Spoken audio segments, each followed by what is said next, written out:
হুম রাতের মেঘমুক্ত পরিষ্কার আকাশের দিকে তাকালে ওই যে একটা অসীম শূন্যতা চোখে পড়ে, তখন কিন্তু মানবজাতির মনের মধ্যে যুগ যুগ ধরে লালন করা একটা প্রাচীন প্রশ্নই বারবার ঘুরপাক খায়।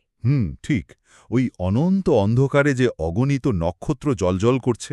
হ্যাঁ, আর তাদের ঘিরে হয়তো আবর্তিত হচ্ছে আরও অসংখ্য গ্রহ। মহাবিশ্বের এই সুবিশাল ক্যানভাসের দিকে তাকালে এই প্রশ্ন জাগাটাই স্বাভাবিক যে আমরা কি এই অসীম শূন্যতায় সত্যিই একা? নাকি ওই দূর নক্ষত্রের আলোতে এমন কোনো উন্নত সভ্যতা লুকিয়ে আছে, যারা ঠিক আমাদের মতোই নিজেদের আকাশের দিকে তাকিয়ে ভাবছে যে তারাই মহাবিশ্বে একা কিনা? একদম। আজকের এই তথ্য অনুসন্ধানে আমরা ঠিক এই প্রশ্নটাই, মানে মহাবিশ্বে বুদ্ধিমান প্রাণের অস্তিত্বের বিষয়টা অঙ্কের খাতায় ফেলে মাপার চেষ্টা করব। যারা আমাদের সাথে এই গভীর আলোচনায় যুক্ত হয়েছেন তাদের জানিয়ে রাখি, আজকের এই বিশাল ক্যানভাসের রং ভরতে আমাদের হাতে দারুণ কিছু রোমাঞ্চকর উৎস আছে। হ্যাঁ, মানে আমরা শুরু করব ১৯৬১ সালের বিখ্যাত জ্যোতির্বিজ্ঞানী ফ্র্যাঙ্ক ড্রেকের সেই যুগান্তকারী সমীকরণ থেকে। রাইট। এরপর আমরা ডুব দেব পদার্থবিদ এনরিকো ফার্মির কিংবদন্তি তুল্য ফার্মি কূটাভাস বা প্যারাডক্সে। সেখান থেকে আমরা নজর দেব একেবারে সাম্প্রতিক একটি গবেষণায়। ২০২৬ সালের, মানে ২০২৬ সালের ৪ঠা মার্চ ম্যাক্স বাক এবং হেলা স্নোয়ালকের লেখা একটি পরিসংখ্যান ভিত্তিক গবেষণাপত্র, যা এই বিষয়ক আগের অনেক ধারণাই বদলে দিচ্ছে। আর সবশেষে ১৯৭৭ সালে মহাকাশে পাঠানো মানুষের এক অসীম আবেগের স্মারক ভয়েজার গোল্ডেন রেকর্ডের অজানা কিছু গল্প দিয়ে আমাদের এই যাত্রা একটা দার্শনিক উপসংহারে পৌঁছাবে। আসলে আজকের আলোচনার মূল লক্ষ্যটাই হল বিজ্ঞানের বিখ্যাত কিছু সূত্র ও তত্ত্ব বিশ্লেষণ করে এটা বোঝা যে মহাবিশ্বে প্রাণের অস্তিত্বের গাণিতিক সম্ভাবনা ঠিক কতটা, আর তারা যদি থেকেই থাকে তবে আমরা আজও তাদের দেখতে বা শুনতে পাচ্ছি না কেন। তো আলোচনাটা তাহলে সেই ঐতিহাসিক ড্রেক সমীকরণের জন্মলগ্ন দিয়ে শুরু করা যাক। সময়টা ১৯৬১ সাল। যুক্তরাষ্ট্রের গ্রিন ব্যাংক অবজারভেটরিতে একটা অদ্ভুত সভার আয়োজন করা হয়েছিল। হ্যাঁ, সেখানে সমবেত হয়েছিলেন ১১ জন স্বনামধন্য বিজ্ঞানী। আর ওই ১১ জন বিজ্ঞানীর সমবেত হওয়ার পেছনের উদ্দেশ্যটা ছিল বিজ্ঞানের ইতিহাসের অন্যতম সাহসী একটা পদক্ষেপ। একদম। তারা এমন একটা বিষয়কে গাণিতিক কাঠামোতে দাঁড় করানোর চেষ্টা করছিলেন, যা এর আগে কেবল দর্শন বা কি বলে এটাকে কল্পবিজ্ঞানের বিষয় ছিল। আমাদের নিজস্ব মিল্কিওয়ে গ্যালাক্সিতে রেডিও যোগাযোগের সক্ষম সভ্যতার সংখ্যা ঠিক কত হতে পারে তা নির্ণয় করার জন্য ফ্র্যাঙ্ক ড্রেক একটা সমীকরণ তৈরি করেন, যাকে আমরা এখন ড্রেক সমীকরণ বা ড্রেক ইকুয়েশন নামে চিনি। এই সমীকরণটি মূলত একটি মহাজাগতিক ছাঁকনি বা সম্ভাবতার লটারি হিসেবে কাজ করে।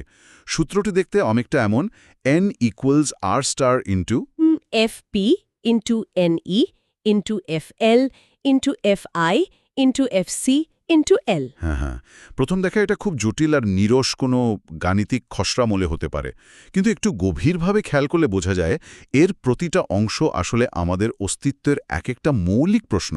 গঠন সমীকরণটির পদগুলো বা টার্মসগুলোর দিকে তাকালে মনে হয় যেন মহাবিশ্বের বিশাল চালনি দিয়ে আমরা একটা একটা করে গ্রহ ছেঁকে বের করছি, আর প্রতি ধাপে সম্ভাবনা আরও কমে আসছে।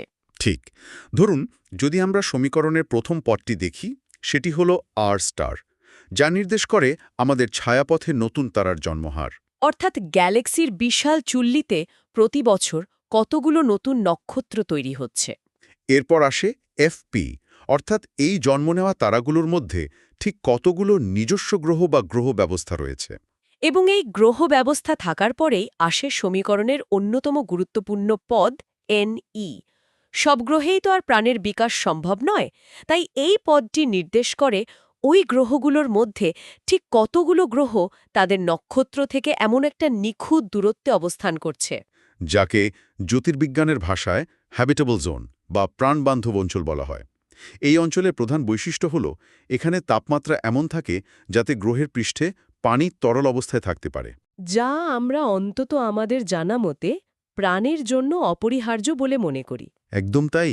তার মানে প্রথমে নক্ষত্র তৈরি হতে হবে, তারপর তার চারপাশে গ্রহ থাকতে হবে এবং সেই গ্রহকে হতে হবে তরল পানি ধারণের উপযুক্ত। কিন্তু এখানেই তো শেষ নয়। না না, তরল পানি থাকলেই যে প্রাণ তৈরি হবে তার তো কোনো নিশ্চয়তা নেই।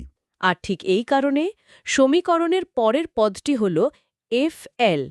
এটি হিসাব করে যে সেই সব চমৎকার প্রাণবান্ধব গ্রহগুলোর মধ্যে ঠিক কতগুলোতে সত্যি অণুজীব বা সাধারণ প্রাণের উদ্ভব হয়েছে। কিন্তু প্রাণের উদ্ভব হওয়ার পরের ধাপটি আরও অনেক বেশি জটিল। সমীকরণের FI পদটি নির্দেশ করে যেখানে সাধারণ প্রাণীর উদ্ভব হয়েছে তার মধ্যে কত শতাংশ গ্রহে বিবর্তনের পথ ধরে মানুষের মতো ইন্টেলিজেন্ট লাইফ বা বুদ্ধিমান প্রাণের বিকাশ ঘটেছে। একটা গ্রহে তো কোটি কোটি বছর ধরে ব্যাকটেরিয়া থাকতে পারে, কিন্তু তারা তো আর মহাকাশে সিগন্যাল পাঠাতে পারবে না। তো এমন এক অত্যাধুনিক সভ্যতার জন্ম দিয়েছে যারা মহাকাশে রেডিও সিগন্যাল পাঠানোর মতো প্রযুক্তির উন্নয়ন ঘটিয়েছে। আর সব শেষে আসে সবচেয়ে দার্শনিক এবং কিছুটা ভীতিকর পদ, এল। হ্যাঁ, এল। এটি হলো সেই প্রযুক্তিগতভাবে উন্নত সভ্যতাগুলোর আয়ুষ্কাল। তারা প্রযুক্তি অর্জন করার পর নিজেদের ধ্বংস করে ফেলার আগে বা কোনো বিপর্যয়ে বিলুপ্ত হওয়ার আগে ঠিক কত সময় ধরে টিকে থাকতে পারে। এই এল বা আয়ুষ্কালের বিষয়টা আমাদের নিজেদের মানব সভ্যতার দিকে তাকালেই বেশ চিন্তায় ফেলে দেয়। প্রযুক্তিগতভাবে উন্নত হওয়া মানেই যে সেই সভ্যতা অনন্তকাল টিকে থাকবে এমনটা ভাবার কোনো কারণ নেই। না, একেবারেই না। এই সমীকরণটি যখন 1961 সালে প্রথম তৈরি হলো তখন ফ্র্যাঙ্ক ড্রেক এবং তার সহকর্মীদের অনুমানগুলো বেশ চমকপ্রদ ছিল। তারা হিসাব করেছিলেন যে আমাদের মিল্কি ওয়ে গ্যালাক্সিতে রেডিও যোগাযোগের সক্ষম সভ্যতার সংখ্যা প্রায় 10টি হতে পারে। 10টি সংখ্যাটা প্রথম নজরে ছোট মনে হলেও যখন এই হিসাবটিকে আমাদের গ্যালাক্সির বাইরে পুরো মহাবিশ্বের সুবিশাল আকারের ওপর ভিত্তি করে সম্প্রসারণ করা হয় তখন অঙ্কটা পুরোপুরি বদলে যায়। ১৩০০ বিলিয়নে। 1500 বিলিয়ন। কিন্তু বিজ্ঞান তো আর থেমে থাকে না। আধুনিক যুগে এসে আমাদের হাতে অনেক নতুন এবং সুনির্দিষ্ট তথ্য এসেছে। ডেভিড ক্যাটলিংয়ের গবেষণা এবং নাসার যুগান্তকারী কেপলার মিশনের ডেটা আমাদের দেখিয়েছে যে মহাবিশ্বে গ্রহের অভাব নেই। কেপলারের তথ্য বলছে 22 থেকে 26% সূর্য সদৃশ তারার অন্তত একটি প্রাণবান্ধব গ্রহ রয়েছে। রাইট। কিন্তু এই নতুন পরিসংখ্যানগুলো যখন ড্রেক সমীকরণে বসানো হয় তখন গ্যালাক্সিতে সভ্যতার সংখ্যা 1500 বিলিয়ন বা 10 থেকে এক ধাক্কায় মাত্র 4টিতে নেমে আসে। এটি এমন একটা অনুভূতি যেন কোনো এক বিশাল স্টেডিয়ামের লাখ লাখ মানুষের ভিড় আশা করে ঢুকে দেখা গেল পুরো গ্যালারিতে মাত্র 4 জন মানুষ নিঃসঙ্গভাবে চার কোণায় বসে আছে। এই বিশাল পতনটা সত্যিই বিস্ময়কর। তা তো বটে, কিন্তু আমাদের উৎসগুলোর মধ্যে জ্যোতির্বিজ্ঞানী ইয়ান হলের যে হিসাবটি রয়েছে সেটি তো আরও চরম। ইয়ান হল যদি সমীকরণের প্রতিটি পদে সবচেয়ে হতাশাজনক এবং ক্ষুদ্রতম সম্ভাব্য মান বসান তাহলে আমাদের গ্যালাক্সিতে বুদ্ধিমান সভ্যতার সংখ্যা দাঁড়ায় 0.0000000154। বাপরে! অর্থাৎ এই চরম সংশয়বাদী হিসাব অনুযায়ী আমাদের গ্যালাক্সিতে আমরা একেবারে একা। গ্যালাক্সিতে একা? কিন্তু ইয়ান হলের এই সংখ্যাটি প্রথম দর্শনে হতাশাজনক মনে হলেও মহাবিশ্বের আয়তনের বিশালতা এখানে একটা জাদুকরী ভূমিকা পালন করে। এই ক্ষুদ্র ভগ্নাংশটি যখন আমরা দৃশ্যমান মহাবিশ্বের বিলিয়ন বিলিয়ন গ্যালাক্সির উপর প্রয়োগ করি তখন সেই চরম সংশয়বাদী হিসাব অনুযায়ীও মহাবিশ্বের সভ্যতার সংখ্যা দাঁড়ায় 23,100টিতে। 23,100। আর এর সাথে যদি আমরা আমাদের সৌরজগতের একটা ছোট্ট সম্ভাবনা যোগ করি পরিস্থিতি আরও রোমাঞ্চকর হয়ে ওঠে। কিভাবে? ধরুন যদি কোনোদিন মঙ্গল গ্রহের সাধারণ অণুজীব বা জীবাশ্ম হিসেবে প্রাণের কোনো অতীত প্রমাণ পাওয়া যায়, তবে এই সমীকরণে FL বা প্রাণের উদ্ভব হওয়ার সম্ভাবনার মান এতটাই বেড়ে যাবে যে পুরো মহাবিশ্বে সভ্যতার সংখ্যা 23,100 থেকে লাফিয়ে একেবারে 11 লক্ষে পৌঁছাতে পারে। অবিশ্বাস্য। তার মানে আমরা যতই সংশয়বাদী বা হতাশাবাদী হই না কেন, অঙ্ক আমাদের বারবার মনে করিয়ে দিচ্ছে যে মহাবিশ্বে বুদ্ধিমান প্রাণ থাকার গাণিতিক সম্ভাবনা প্রচুর। আর ঠিক এই জায়গাতেই গল্পটা মোড় নেয় এবং এক অদ্ভুত শূন্যতার সৃষ্টি করে। যদি সমীকরণ অনুযায়ী আকাশে এত গ্রহ আর এত সভ্যতা গিজগিজ করার কথা, তাহলে আজ পর্যন্ত আমরা তাদের কোনো মহাকাশ যান বা অন্তত একটা ভুল করে পাঠানো রেডিও সিগন্যালেরও দেখা পেলাম না কেন? হ্যাঁ, অঙ্কের সম্ভাবনা আর আমাদের বাস্তব অভিজ্ঞতার এই যে বিশাল বৈপরীত্য, এটাই আমাদের নিয়ে যায় ১৯৫০ সালের লস আলামাস ন্যাশনাল ল্যাবরেটরির সেই বিখ্যাত দুপুরের খাবারের আড্ডায়। পদার্থবিদ Enrico Fermi, Edward Teller, Emil Konopinski এবং হারবার্ট ইয়র্ক একসাথে বসে দুপুরের খাবার খাচ্ছিলেন। তারা সে সময়কার জনপ্রিয় ফ্লাইং সসার বা ইউএফও নিয়ে রসিকতা করছিলেন, তাই না? হ্যাঁ, আর আড্ডা চলতে চলতেই হঠাৎ কোনো ভূমিকা ছাড়াই ফার্মি একটা অত্যন্ত গভীর প্রশ্ন করে বসেন। Where is everybody? সবাই কোথায়? ফার্মির এই ছোট্ট অথচ তীক্ষ্ণ প্রশ্নটি বিজ্ঞানের জগতে ফার্মি কূটাভাস বা ফার্মি প্যারাডক্স নামে পরিচিত। গাণিতিক সম্ভাবনা বলছে মহাবিশ্ব প্রাণের কোলাহলে পূর্ণ থাকার কথা, অথচ আমরা যখন টেলিস্কোপ আর রেডিও অ্যান্টেনা নিয়ে কান পাতি তখন পাই কেবল এক জমাট হিমশীতল নীরবতা। এই কূটাভাসের শূন্যতা পূরণের জন্য বিজ্ঞানীরা বেশ কিছু সম্ভাব্য সমাধান বা তত্ত্ব দাঁড় করিয়েছেন। এর মধ্যে অন্যতম হল রেয়ার আর্থ হাইপোথিসিস বা বিরল পৃথিবীর অনুকল্প। পিটার ওয়ার্ড এবং ডোনাল্ড ব্রাউনলির মতে পৃথিবীতে যেভাবে জটিল প্রাণের বিকাশ ঘটেছে তা কোনো সাধারণ ঘটনা নয়। হ্যাঁ, এর পেছনে রয়েছে অসংখ্য বিরল ভূতাত্ত্বিক এবং মহাজাগতিক কাকতালীয় ঘটনার এক অবিশ্বাস্য শৃঙ্খল।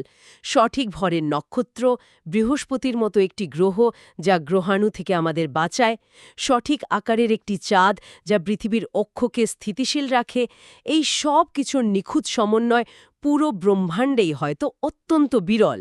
এই তত্ত্ব অনুযায়ী পৃথিবী হল মহাজাগতিক লটারির এমন এক টিকিট যা জেতার সম্ভাবনা প্রায় শূন্যের কোঠায় ছিল। কিন্তু ফার্মি কূটাভাসের অন্যান্য সমাধানগুলোর দিকে তাকালে পরিস্থিতি আরও বেশি দার্শনিক এবং কিছুটা ভীতিকর হয়ে ওঠে, যেমন দ্য গ্রেট ফিল্টার বা বিশাল ছাঁকনির তত্ত্ব। Great filter. এই তত্ত্ব বলছে যে মহাবিশ্বে যে কোনো সাধারণ প্রাণ থেকে শুরু করে আন্তঃনাক্ষত্রিক সভ্যতার বিকাশের পথে এমন কিছু চরম বাধা বা ফিল্টার থাকে যা অতিক্রম করা প্রায় অসম্ভব। আর এই গ্রেট ফিল্টারের ভয়াবহতা হল আমরা জানি না এই ফিল্টারটি আমাদের অতীতে ফেলে আসা কোনো ধাপ নাকি ভবিষ্যতের জন্য অপেক্ষামান কোনো মৃত্যুদণ্ড। ঠিক, এমনও হতে পারে যে অণুজীব থেকে বহুকোষী প্রাণী হওয়াটাই সেই বিশাল ফিল্টার যা আমরা সৌভাগ্যক্রমে পার হয়ে এসেছি। অথবা এর চেয়েও ভীতিকর সম্ভাবনা হল ফিল্টারটি এখনও আমাদের সামনেই রয়ে গেছে। হয়তো উন্নত প্রযুক্তি অর্জন করার পর, যেমন অত্যাধুনিক আণবিক অস্ত্র, কৃত্রিম বুদ্ধিমত্তা বা গ্রহের জলবায়ু পরিবর্তনের মতো বিষয়গুলো নিয়ন্ত্রণ করতে না পেরে সভ্যতাগুলো আত্মঘাতী হয়ে নিজেদের ধ্বংস করে ফেলে। হ্যাঁ, আর এই তত্ত্ব অনুযায়ী মহাবিশ্ব হয়তো এমন অসংখ্য মৃত সভ্যতার ধ্বংসস্তূপে পরিণত হয়ে আছে যারা এই গ্রেট ফিল্টার পার হতে পারেনি। আমাদের বর্তমান পৃথিবীর নিউক্লিয়ার অস্ত্রের মজুদ বা জলবায়ু পরিবর্তনের সংকটের দিকে তাকালে এই তত্ত্বটিকে আর নিছক কল্পবিজ্ঞান মনে হয় না। তবে এই সব ভীতিকর সম্ভাবনার মাঝেও সবচেয়ে শিউরে ওঠার মতো তত্ত্ব মনে হয় ডার্ক ফরেস্ট থিওরিকে। ও, ডার্ক ফরেস্ট থিওরি, হ্যাঁ। যারা শুনছেন তারা একবার কল্পনা করুন, পুরো মহাবিশ্ব হল এক বিশাল অন্ধকার এবং ঘন জঙ্গল, আর এই জঙ্গলে বিকশিত হওয়া প্রতিটা সভ্যতা হল একজন সশস্ত্র এবং ভীত শিকারী। অন্ধকারে লুকিয়ে থাকা অন্য কোনো শিকারী বন্ধু নাকি শত্রু তা জানার তো কোনো উপায় নেই। তাই নিজেদের অস্তিত্ব টিকিয়ে রাখার সবচেয়ে নিরাপদ উপায় হল সম্পূর্ণ নীরব থাকা। একদম। কোনো সভ্যতা ইচ্ছে করেই কোনো রেডিও সিগন্যাল পাঠায় না, কোনো শব্দ করে না, পাছে অন্য কোনো শক্তিশালী ও আক্রমণাত্মক সভ্যতার নজরে পড়ে যায়। আমরা হয়তো বোকার মতো মহাকাশে সিগন্যাল পাঠিয়ে এই অন্ধকার জঙ্গলে চিৎকার করে নিজেদের অবস্থান জানিয়ে দিচ্ছি। অত্যন্ত শক্তিশালী এবং গা ছমছমে একটা উপমা। এর পাশাপাশি গাইয়া হাইপোথিসিস নামেও একটা তত্ত্ব রয়েছে যা একটু ভিন্ন দৃষ্টিকোণ থেকে এই নীরবতার ব্যাখ্যা দেয়। এই তত্ত্ব অনুযায়ী হয়তো মহাবিশ্বের বহু গ্রহে খুব সহজেই অণুজীব বা সাধারণ প্রাণের উদ্ভব ঘটে।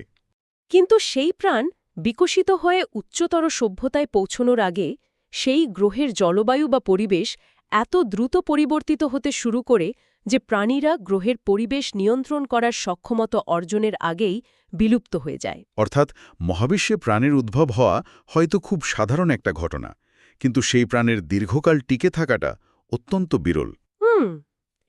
এই তত্ত্বগুলো নিয়ে গভীরভাবে চিন্তা করলে কখনো মনে হয় মানবজাতি মহাজাগতিক লটারিতে অবিশ্বাস্য রকমের ভাগ্যবান, আবার পরক্ষণেই মনে হয় এই বিশাল মহাবিশ্বটা বড্ড বেশি নিঃসঙ্গ এবং বিপজ্জনক একটা জায়গা। কিন্তু এই হতাশা বা সংশয়ের এখানেই শেষ নয়। আমাদের উৎসগুলোর মধ্যে 2026 সালের 4 মার্চের একেবারে নতুন একটা গবেষণাপত্র রয়েছে, যা এই পুরো দৃশ্যপটকে আবার সম্পূর্ণ নতুন আলোতে ভাবতে বাধ্য করছে। হ্যাঁ, ম্যাক্স বাক এবং হেলা স্নোয়েকের এই পরিসংখ্যান ভিত্তিক গবেষণাটি ফার্মি কূটাভাসের পুরনো অনেক ধারণাকে চ্যালেঞ্জ ছুড়ে দিয়েছে। ঠিক, এই গবেষণার মূলে রয়েছে বিজ্ঞানী ব্র্যান্ডন কার্টারের একটা পুরনো তত্ত্বের খণ্ডন, যা কার্টার্স অ্যাবায়োজেনেসিস আর্গুমেন্ট নামে পরিচিত। কার্টারের দাবি ছিল পৃথিবীতে প্রাণের অস্তিত্ব থাকাটা আসলে একটা সিলেকশন বায়াস বা পক্ষপাত দুষ্ট তথ্য। মানে আমরা যেহেতু এই পৃথিবীতে বেঁচে আছি এবং প্রশ্নটি করছি, তাই প্রাণের অস্তিত্ব তো আমাদের দেখতেই হবে। কার্টারের মতে আমাদের নিজেদের অস্তিত্ব অন্য কোনো গ্রহে প্রাণ থাকার সম্ভাবনা প্রমাণের জন্য কোনো গাণিতিক ভিত্তি হতে পারে না। হ্যাঁ, কার্টারের এই সিলেকশন বায়াসের যুক্তিটি বহুদিন ধরে বিজ্ঞানীদের ভাবিয়েছে। কিন্তু বাক এবং স্নোয়েক তাদের নতুন গবেষণায় বেশীয় যুক্তি বা বেইজেন লজিক এবং পরিসংখ্যানে ব্যবহৃত ওল্ড এভিডেন্স প্রবলেম ব্যবহার করে দেখিয়েছেন যে কার্টারের এই ধারণাটি সম্পূর্ণ সঠিক নয়। মানুষের এই মহাবিশ্বে অস্তিত্বশীল থাকাটা নিছক কোনো পক্ষপাতদুষ্ট তথ্য নয়, বরং এটি একটি অত্যন্ত গুরুত্বপূর্ণ এবং ব্যবহারযোগ্য পরিসংখ্যানগত ডেটা পয়েন্ট। এই জটিল গাণিতিক বিষয়টিকে খুব সহজে বোঝার জন্য আমরা একটা উপমা ব্যবহার করতে পারি। ধরা যাক, এক বিশাল এবং অজানা অন্ধকার জঙ্গলে কেউ হাঁটছে। তার কোনো ধারণাই নেই জঙ্গলে কি আছে। হঠাৎ সে একটা অত্যন্ত বিরল এবং উজ্জ্বল মাশরুম দেখতে পেল। আচ্ছা, এখন এই বিশাল জঙ্গলে ওই একটা মাত্র মাশরুমই যে শেষ এবং একমাত্র মাশরুম, তার গাণিতিক সম্ভাবনা কতটুকু? পয়সন পরিসংখ্যান বা পয়সন স্ট্যাটিস্টিক্স বলছে এই সম্ভাবনা অত্যন্ত ক্ষীণ। অর্থাৎ জঙ্গলে একটা মাশরুম খুঁজে পাওয়ার অর্থই হল সেখানে অন্তত আরও কিছু মাশরুম থাকার সম্ভাবনা প্রবল। একদম ঠিক। একইভাবে মহাবিশ্বের এই বিশাল শূন্যতায় পৃথিবীর মতো একটি গ্রহে প্রাণের উদ্ভব হওয়াটা নির্দেশ করে যে এটি একটি গাণিতিক প্রক্রিয়া, এবং মহাবিশ্বের অন্যান্য প্রাণবান্ধব গ্রহের ক্ষেত্রেও এই একই প্রক্রিয়া ঘটার সমূহ সম্ভাবনা রয়েছে। চমৎকার একটি উপমা। তার মানে বিশাল জঙ্গলে একটি মাশরুম দেখার পর আমরা যেমন ধরে নিতে পারি যে জঙ্গলে আরও মাশরুম আছে, তেমনি এই বিশাল মহাবিশ্বে আমরা নিজেদের অস্তিত্বকে একটা পরিসংখ্যানগত প্রমাণ হিসেবে ধরে নিতে পারি। হ্যাঁ, আর এই অকাট্য যুক্তির ওপর ভিত্তি করেই বাক এবং স্নোয়েক দৃশ্যমান মহাবিশ্বে অন্য কোনো সভ্যতার অস্তিত্ব থাকার সম্ভাবনার একটা গাণিতিক নিম্নসীমা বা দ্য পেসিমিস্টিক লোয়ার লিমিট বের করেছেন। এই গবেষণার সবচেয়ে রোমাঞ্চকর ফলাফলটি হল এটি প্রমাণ করে যে দৃশ্যমান মহাবিশ্বে অন্য সভ্যতার অস্তিত্ব থাকার সম্ভাবনা বিস্ময়করভাবে 97.6%। এটি কোনো ছোটখাটো অনুমান নয়, বরং কঠিন পরিসংখ্যানের ওপর দাঁড়িয়ে থাকা একটি বিশাল আশার বাণী। শুধু তাই নয়, এই পরিসংখ্যানের আরেকটা জাদুকরী দিক রয়েছে যা আমাদের অবাক করে। বাক এবং স্নোয়েকের গবেষণা অনুযায়ী যদি যুক্তির খাতিরে আমরা সবচেয়ে চরম মাত্রার সংশয়বাদী অবস্থানও গ্রহণ করি এবং ধরে নিই যে এই বিশাল দৃশ্যমান মহাবিশ্বে শুধুমাত্র একটি সভ্যতার থাকার গাণিতিক সম্ভাবনাই সবচেয়ে বেশি, মানে মানবজাতি একাই আছে, যাকে পরিসংখ্যানে বেসলাইন অফ 1 বলা হচ্ছে। হ্যাঁ, বেসলাইন অফ 1। তারপরেও অঙ্কের সূত্র মেনেই অন্তত আরেকটি রেডিও যোগাযোগে সক্ষম সভ্যতা থাকার সম্ভাবনা থাকে 42%। সহজ কথায়, প্রকৃতিতে বা মহাবিশ্বে যখন কোনো একটি ঘটনা অন্তত একবার ঘটে গেছে, তখন সেটি দ্বিতীয়বার ঘটার সম্ভাবনা আর কখনোই শূন্য থাকে না। এই পরিসংখ্যানগত বিশ্লেষণ আমাদের মনে করিয়ে দেয় যে আমরা একা, এই প্রাচীন এবং হতাশাজনক ধারণাটি বৈজ্ঞানিক দৃষ্টিকোণ থেকে এখন প্রায় বাতিল হয়ে যাওয়ার পথে। একদম। অঙ্ক এবং পরিসংখ্যান আমাদের স্পষ্টতই বলছে যে এই মহাবিশ্বে আমরা একা নই। এই সুবিশাল অন্ধকারের কোথাও না কোথাও কেউ হয়তো আছে। আর আশ্চর্যের বিষয় হল, মানবজাতি শুধু অঙ্ক কষেই বসে থাকেনি, তারা নিজেদের অস্তিত্বের কথাও ওই অসীম অন্ধকারে জানান দেওয়ার চেষ্টা করেছে প্রবল আবেগের সাথে। 1977 সালে মহাকাশে পাড়ি দেওয়া ভয়েজার 1 এবং ভয়েজার 2 মহাকাশযান দুটি কথা ভাবলে এক অদ্ভুত রোমাঞ্চ কাজ করে। হ্যাঁ, এই মিশনটি শুধুমাত্র গ্রহ নক্ষত্রের বৈজ্ঞানিক তথ্য সংগ্রহের জন্যই ছিল না, এটি ছিল মহাজাগতিক মহাসাগরে মানুষের ছুড়ে দেওয়া এক বোতল চিঠি। মহাকাশে ছুড়ে দেওয়া এই বোতল চিঠিটি মানবিতিহাসের অন্যতম কাব্যিক একটি প্রচেষ্টা। বিজ্ঞানী কার্ল সাগানের নেতৃত্বে একটা বিশেষ কমিটি অত্যন্ত সতর্কতার সাথে তৈরি করেছিল এক অদ্ভুত জিনিস, যা গোল্ডেন রেকর্ড নামে পরিচিত। এটি সাধারণ কোনো রেকর্ড নয়, এটি গোল্ড প্লেটেড কপার বা সোনা মোড়ানো তামার তৈরি একটা 12 ইঞ্চির গ্রামোফোন রেকর্ড। মহাকাশের চরম বৈরী পরিবেশে এটি যাতে টিকে থাকতে পারে সেজন্য এর কভার বানানো হয়েছে অ্যালুমিনিয়াম দিয়ে এবং এর ওপর প্রলেপ দেওয়া হয়েছে ইউরেনিয়াম 238 আইসোটোপের। Uranium 238 isotope? হ্যাঁ, যার অর্ধায়ু প্রায় 4.5 বিলিয়ন বছর, যার মানে হল কোটি কোটি বছর পর যদি কোনো উন্নত সভ্যতা এই রেকর্ডটি খুঁজে পায়, তবে তারা এই আইসোটোপের ক্ষয় বিশ্লেষণ করে ঠিক কবে এটি মহাকাশে পাঠানো হয়েছিল তার নিখুঁত সময়কাল বের করতে পারবে। বিজ্ঞানেরই চরম উৎকর্ষের পাশাপাশি রেকর্ডের ভেতরের উপাদানগুলোর কথা ভাবলে সত্যি আবেগ ছুঁয়ে যায়। এটি যেন পুরো মানবজাতির একটা টাইম ক্যাপসুল। এতে রয়েছে পৃথিবীর 116টি ছবি, বাতাসের শব্দ, সমুদ্রের গর্জন, পাখির ডাক, এমনকি তিমির গান। সবচেয়ে বিস্ময়কর হল এতে যুক্ত করা হয়েছে অ্যান্ড্রিউয়েনের মস্তিষ্কের তরঙ্গের রেকর্ড, যেখানে তিনি পৃথিবীর ইতিহাস, মানব সভ্যতা আর ভালোবাসার অনুভূতির কথা গভীরভাবে চিন্তা করছিলেন। আমাদের আবেগ এবং বুদ্ধিবৃত্তির এমন নিখুঁত সংমিশ্রণ হয়তো আর কোথাও নেই। আর এই রেকর্ডের ভাষাগত বৈচিত্র্যের দিকটিও অত্যন্ত গর্বের।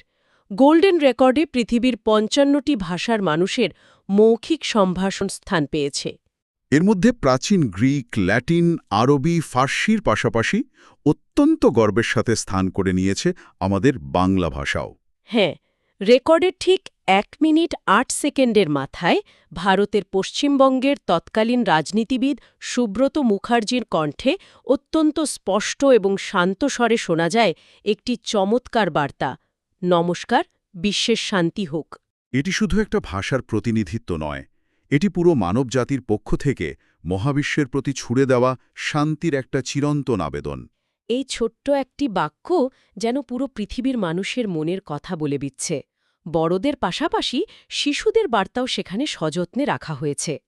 কার্ল সাগানের 6 বছর বয়সী ছেলে নিক সাগানের একটা ছোট্ট কণ্ঠস্বর সেখানে আছে, যে বলছে পৃথিবীর শিশুদের পক্ষ থেকে অভিবাদন। কিন্তু এত সব ছবি, ভাষা আর শব্দের বাইরে রেকর্ডের যে অংশটি এক অসীম শূন্যতার মাঝে সবচেয়ে বেশি মায়াবী হয়ে বাজে, তা হল এর সঙ্গীত। পৃথিবীর নানা প্রান্তের সুর, বেথোভেন, মোজার্ট, বাখের শাস্ত্রীয় সঙ্গীত থেকে শুরু করে নানা লোকজ সুর সেখানে স্থান পেয়েছে। আর তার মাঝেই আছে এমন এক অবিরাম সুর, যা মহাকাশের শূন্যতার সাথে এক অদ্ভুত বৈপরীত্যা তৈরি করে। বর্তমানে পৃথিবী থেকে প্রায় 400 কোটি কিলোমিটার দূরে সৌরজগতের সীমানা ছাড়িয়ে মহাকাশের অনন্ত আর জমাট হিমশীতল অন্ধকারে নিঃসঙ্গভাবে ছুটে চলেছে ভয়েজার মহাকাশযান। আর তার বুকের ভেতর নিশ্চুপ হয়ে আছে ক্লাসিক্যাল গায়িকা সুরশ্রী কেশরবাই কেরকারের গাওয়া একটা অসাধারণ ঠুমরি। রাগ ভৈরবীতে গাওয়া সে অবিস্মরণীয় গানটির কথাগুলো হল ইয়াত কাহা হো আকেলি গোড়ি, যার বাংলা অর্থ করলে দাঁড়ায়, একা একা কোথায় যাচ্ছ মেয়ে। একটু গভীরভাবে চিন্তা করলে বোঝা যায় গত 5000 বছরের মানব সভ্যতার সমস্ত উত্থান পতন, আনন্দ বেদনা আর জয়যাত্রার নীরব সাক্ষী হয়ে এই মহাকাশযান অনন্তের দিকে ছুটে চলেছে। এটি হয়তো একদিন এমন এক মৃতপ্রায় সভ্যতার অবিরাম গান হিসেবে মহাকাশে বাজবে, যখন পৃথিবীতে আর কোনো মানুষের অস্তিত্বই থাকবে না। কিন্তু এই গানটি ছুটে চলেছে ওই 97.6% সম্ভাবনায় লুকিয়ে থাকা কোনো বুদ্ধিমান প্রাণীর কাছে পৌঁছানোর এক অসীম অপেক্ষায়।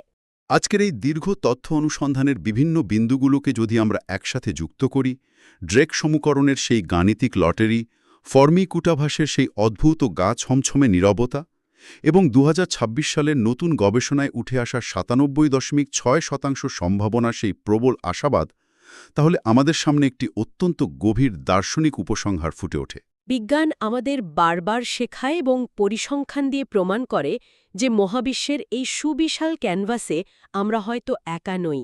সম্ভাবনা বলছে আমাদের মতো আরও অনেকেই হয়তো অস্তিত্বশীল, কিন্তু মহাবিশ্বের আকার এতই বিশাল, দূরত্বের প্রাচীর এতই দুর্লঙ্ঘ এবং একটা সভ্যতার আয়ুষ্কাল হয়তো মহাজাগতিক স্কেলে এতই তুচ্ছ যে একে অপরকে খুঁজে পাওয়াটা এক অসম্ভব লড়াই। আমরা মানবজাতি হয়তো এক অন্তহীন মহাজাগতিক মহাসাগরের আলাদা আলাদা দ্বীপে বাস করা কিছু নিঃসঙ্গ প্রাণী। আমরা অনন্ত অন্ধকারে বোতলে ভরে চিঠি ভাসিয়ে দিচ্ছি, কিন্তু সেই চিঠি হয়তো কোনো গন্তব্যে পৌঁছতে পৌঁছতে প্রেরকের আর কোনো অস্তিত্বই মহাবিশ্বে অবশিষ্ট থাকছে না। এই নিঃসঙ্গতার অনুভূতিটা যেমন ভারী, তেমনি মহাবিশ্বের রহস্যটাও কিন্তু অসীম। আমাদের এই নীরবতার ব্যাখ্যা হয়তো সম্পূর্ণ ভিন্ন কোনো দিকেও মোড় নিতে পারে, যা আমাদের বর্তমান চিন্তাধারার একেবারেই বাইরে। হ্যাঁ, সেটাই স্বাভাবিক। আর ঠিক সেই ভাবনাটি দিয়েই আমরা আজকের এই গভীর আলোচনার সমাপ্তি টানতে চাই। যারা এতক্ষণ আমাদের সাথে এই তথ্য অনুসন্ধানে ছিলেন, তাদের জন্য একটা নতুন চিন্তার খোরাক রেখে যাওয়া যায়। আমরা তো মহাশূন্যে প্রাণের অস্তিত্ব খোঁজার জন্য রেডিও তরঙ্গের ওপর নির্ভর করে আছি, টেলিস্কোপ দিয়ে কান পাচ্ছি, আর গোল্ডেন রেকর্ডে আমাদের শব্দ আর ছবি পাঠাচ্ছি। কিন্তু এমনটা কি হতে পারে যে অতি উন্নত বহির্জাগতিক সভ্যতাগুলো যোগাযোগের জন্য রেডিও তরঙ্গের মতো সেখেলে কোনো মাধ্যম ব্যবহারই করে না? একদম। তারা হয়তো যোগাযোগের জন্য মহাকর্ষীয় তরঙ্গ বা গ্র্যাভিটেশনাল ওয়েভ বা কোয়ান্টাম এনট্যাঙ্গলমেন্টের মতো এমন কোনো অত্যাধুনিক মাধ্যম ব্যবহার করে যা আমাদের বর্তমান প্রযুক্তির কাছে পুরোপুরি অদৃশ্য। হয়তো মহাবিশ্ব আদৌ নীরব নয়, হয়তো পুরো মহাজগৎ এক বিশাল ব্রডব্যান্ড ইন্টারনেটের মতো তথ্যের আদান-প্রদানে মুখরিত হয়ে আছে। আর আমরা শুধু একটা নষ্ট এফএম রেডিও নিয়ে বসে স্ট্যাটিক নয়েজ শোনার চেষ্টা করছি। খুব চমৎকার একটা দৃষ্টিভঙ্গি। মহাবিশ্ব হয়তো কথা বলছে, হয়তো আমরাই এখনো কান পাততে শিখিনি। বিষয়টি আমাদের সবার জন্যই এক গভীর চিন্তার খোরাক। আজকের মতো আলোচনা এখানেই শেষ করছি। অসীম মহাবিশ্বের এই অপার রহস্যময়তার মাঝে সবাই ভালো থাকবেন।